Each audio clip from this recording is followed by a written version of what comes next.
আসসালামু আলাইকুম, সবাই কেমন আছেন? আমিও ভালো আছি। আসলে এই ভিডিওটা হলো যখন আমি ব্রাজিল আসছিলাম তখনকার ভিডিও। আসলে আপনাদের সাথে শেয়ার করব বলে আর শেয়ার করা হয়নি।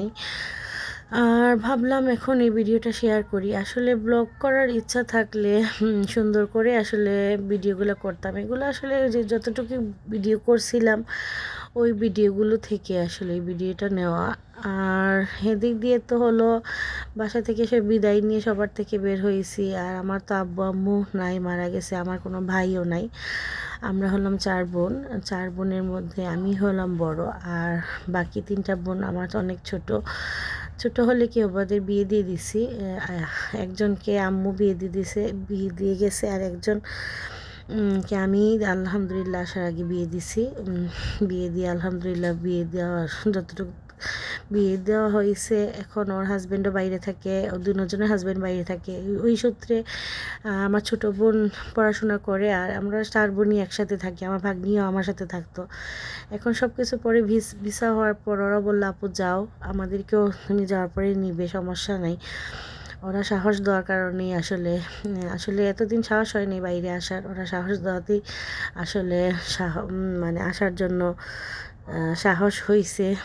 আর সব থেকে বড় কথা, আর এদিক দিয়ে তো বিদায় নিয়ে কান্নাকাটি করে পার হয়েছি, আসছি। আসার পর এখন এদিক দিয়ে আমার ইমিগ্রেশনে সব কিছুই মোটামুটি ঠিক ছিল। সব কিছুই চেক করছে, সব কিছুই আলহামদুলিল্লাহ সব কিছুই শেষ হয়ে গেছে। ইমিগ্রেশন পার করলাম।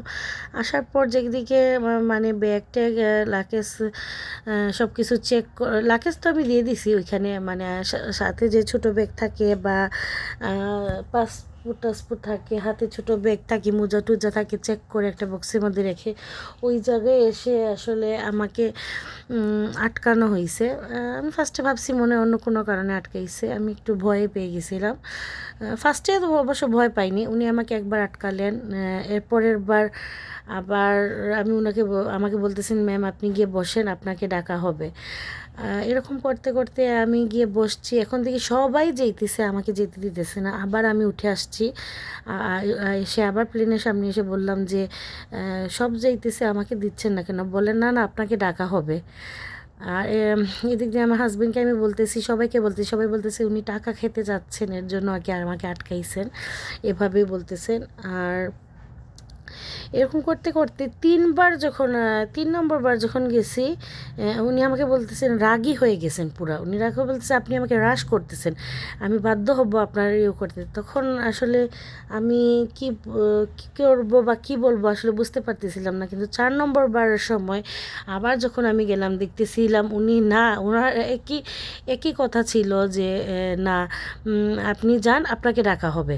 তখন আমি সিরিয়াস হয়ে গেছি। আর ওদিকে ওর আব্বু বলতেছিল যে তুমি সিরিয়াস হও। আমার শ্বশুরও বলতেছিল যে তুমি এরকম করো বা বলো লাইভে এসে এরকম করতে। আমি যখন 4 নম্বর সময় বললাম, আপনি কী লাগাইছেন বুঝলাম না, ফাইজলামি করতেছেন আপনি। আমার বাচ্চাকে নিয়ে আমি এতক্ষণ ধরে দাঁড়িয়ে আছি, 1 ঘন্টা যাবত। আপনি সবাইকে দিতেছেন, আমাকে দিতেছেন না। আমার সব কিছু পার হয়েছে, আমার সব কিছু ওকে, তাহলে আপনি আমাকে কিসের জন্য আটকাবেন? মানে এমন, মানে যখন সিনক্রেট করছি, রাগারাগি করছি, সব লোক যখন জড়ো হয়ে গেছে, তখন ভদ্রলোক ভয় পেয়ে আসলে আমাকে বোর্ডিং পাসপোর্ট আর আমার বোর্ডিং পাসটা দিছে। তাও বোর্ডিং পাসটা ছিল দুবাইয়ের আবার ব্রাজিলের। মোট ওয়াসিরের আমার ছেলের আর আমার নিয়ে মোট 4টা ছিল, দুইটা দুইটা করে মোট 4টা ছিল। উনি 2টা দিছেন দুবাই পর্যন্ত, আর ব্রাজিলেরটা দেন নাই। পরে আমি বললাম যে বাকি দুটাটা কই? বলে এটা পরে পাবেন। আমি বললাম মানে, আবার যখন রাগারাগি করছি তখন উনি ভদ্রলোক মানে কি বলবো, এরকম ছিঁড়ে মারছেন আর কি, উড়িয়ে দিছেন আমাকে হাতে। মানে পুরাপুরি আর কি। উনি রাগের মাথায় আমাকে মানে কি করবেন বুঝতে পারতেছেন না। বলতেছেন, আপনাকে যদি পরে দুবাইতে আটকায় আসলে আমরা কিছু করতে পারবো। আমি বলছি, আপনার কিছু করতে হবে না, আপনার যতটুকু করার আপনি করছেন, ঠিক আছে। আলহামদুলিল্লাহ ভয়ের কাজটা শেষ হয়েছে। বইয়ের কাজটা শেষ হওয়ার পর আলহামদুলিল্লাহ আমরা প্লেনে উঠছিলাম। ওঠার পর সবাইকে ফোন দিয়ে বলতেছিলাম এরকম এরকম হয়েছে। আর আমার বোনরা তো, আমার হাজব্যান্ড সবাই ভয় পাইতেছিল, সবাই দোয়া দুরুদ করতেছিল যে কি হয়েছে, মানে কেন আটকালো। কারণ সব কিছু ওকে হয়ে একটা জায়গায় আটকালে আসলে অনেক খারাপ লাগে। ওই এর জন্য আর কি একটু সবার মন খারাপ হয়েছে। আলহামদুলিল্লাহ আবার সব কিছু তারপর এদিকে আমি আর আমার ছেলে ফার্স্ট টাইম প্লেনে উঠছি, একটু অন্যরকম অভিজ্ঞতা ছিল। আর এদিক দিয়ে ভয়ও করতেছিল, যে ফার্স্ট টাইম একদিক দিয়ে ভালো লাগতেছিল, কারণ ফার্স্ট টাইম যে কোনো জায়গা হোক বা যে কোনো গাড়ি হোক, প্লেন হোক, যে কোনো জায়গায় একটু এক্সাইটেড, অন্যরকম এক্সাইটেড লাগে। আর কি করব, এতটুকুই।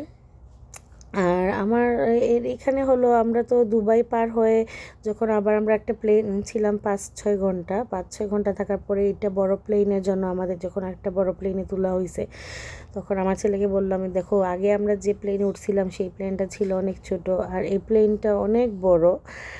আর আমার ছেলে তো একটু তো আর ভয় পাইতেছিল বলতে কি, রাতের বেলা যখন আসছিলাম তখন তো সে এতটুকু বুঝে নাই, আর ঘুমেছিল, এতটুকু আসলে বুঝতে পারে নাই। আর দুপুরবেলা তো আসলে একটু জানালা দিয়ে তাকালে একটু, যখন উপর দিয়ে উঠে প্লেনটা একটু আসলে সিট বেল্ট বাঁধা থাকে, আর তাকালে একটু ভয়ই লাগে, কারণ নিচ থেকে একটা জিনিস উপরে এত বড় একটা প্লেন উঠলে স্বাভাবিক একটা ভয় লাগার বিষয়। আমি আগে যখন শুনতাম যে এরকম, কিন্তু যে প্লেনটা উঠলে ভয় করে, তখন আমি কখনো যে ভাবি নাই যে এরকম ভয় করবে। আমি হাসতাম সবসময় যে প্লেন আবার উপরে উঠলে মানুষ আবার ভয় পায় কি না। আসলে আমার সাথেও সেম অভিজ্ঞতা হয়েছে, অবশ্যই ভয় করে। প্লেনটা যখন নিচ থেকে উপর দিক দিয়ে উঠে, একটু স্বাভাবিক ভয় লাগার কথা, কারণ এত বড় একটা যন্ত্র, কী বলে, এত বড় একটা প্লেন উপর দিয়ে উঠবে, স্বাভাবিক ভয় লাগার কথা। আর আমি আমার ছেলেকে বলতেছিলাম, এই দেখো এত বড় প্লেন, এত বড় পাখা। আর আমি যেই সাইড দিয়ে বসছিলাম, মানে দুবাইতে যাওয়ার সময় যে প্লেনটা ছিল, জানালার দিক দিয়ে খুব সুন্দর দেখা যাইতেছিল, কিন্তু আবার ব্রাজিলের জন্য যখন প্লেনে উঠছিলাম, তখন আবার পাখাটা পড়ে গেছিলো আমাদের জানালার সাইডে, ভালোভাবে ভিডিওগুলো করা যায় নাই, পাখার দিয়ে, এত বড় পাখা দিয়ে আসলে ঢেকে গেছে পুরাটা। কিছু করার নাই, টুকটাক যতটুকু ভিডিও করতেছিলাম আর দোয়া করতেছিলাম। আর এদিক দিয়ে আর চিন্তাও ছিল, আমি মনে মনে ভাবতেছিলাম আমার বোনরা টেনশন করতেছে, বা ওর আব্বু, আসিরের আব্বু চিন্তা করতেছিল কখন উঠবো, কি করব, বা কখন নামবো। আর টাইমিংয়ের কিছু বুঝতেছিলাম না, কারণ সব দিক দিয়ে নেই। আলহামদুলিল্লাহ এই যে প্লেনটা উপর দিয়ে উঠতেছে, আর ওয়াসিরকে বললাম যে দেখো কীরকম লাগে, আর খুব সুন্দর লাগতেছিল। আর মেঘের মধ্যে প্লেনটা আসলে অন্যরকম একটা অনুভূতি, এক্সাইটেড লাগে। আর এদিক দিয়ে আমার ছেলেও তাকাইতেছিল। আর আমাদের খাবার প্রায় চলে আসছে। আসলে আমরা তো বললাম এগুলো খাবার খাই না, আমার ছেলে আর আমি অনেক বেছে খাই।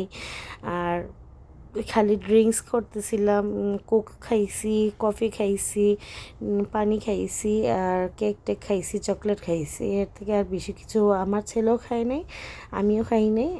আর দুবাই থেকে শুধু আমার ছেলে প্রিংলেস চিপ নিছিল 2টা বড়, আর চকলেট নিছিল, এই তো আলহামদুলিল্লাহ।